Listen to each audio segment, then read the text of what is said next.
A short time ago, it was with great sadness that the group Zrinski Frankopan learned of the passing of their beloved Mr. Nikola Vrdoljak.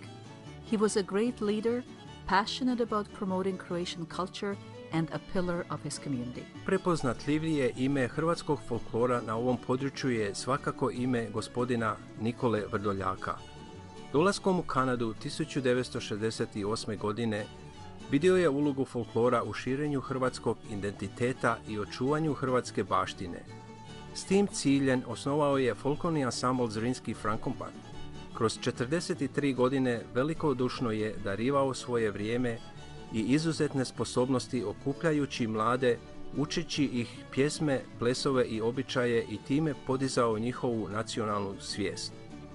Prenoseći svoje znanje na mnoge generacije, gospodin Vrdoljak je ostavio trajni trag u ovoj zajednici koji će živjeti još dugo godina. Gospodin Vrdoljak je jedan od začetnika Hrvatsko-kanadskog folklornog saveza, bivši predsjednik centralnog odbora te počasni predsjednik današnjeg saveza.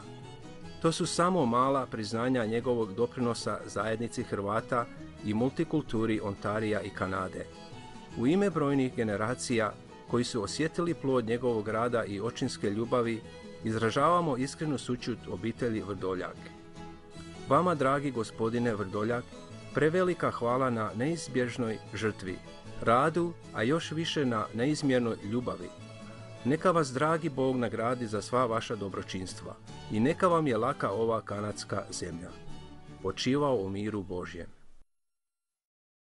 1972. godine pod vodstvom gospodina Nikole Vrdoljaka osnovan je folklorni ansambl Zrinski Frankopan. Njegovim izuzetnim talentom, neumornim radom i velikom žrtvom i ljubavlju društvo je napredovalo okupljajući mlade i šireći hrvatsku kulturnu baštinu.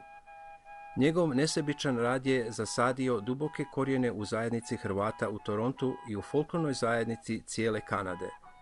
Iako smo ožalošćeni gubitkom našeg voljenog gospodina Vrdoljaka, društvo i dalje radi u istom duhu prenoseći vrednote koje je on ugradio.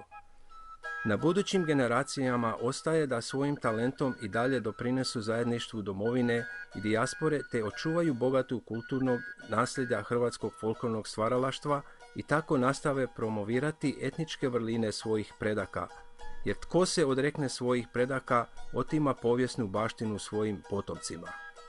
In 1972, under the leadership of Mr. Nikola Vrdoljak, the folk ensemble Zrinski Frankopan was created. With his exceptional talent, tireless work, and great sacrifice and love, the group brought together young people who spread the Croatian cultural heritage. His selfless work has planted deep roots in the community of Croats in Toronto and folk communities throughout Canada.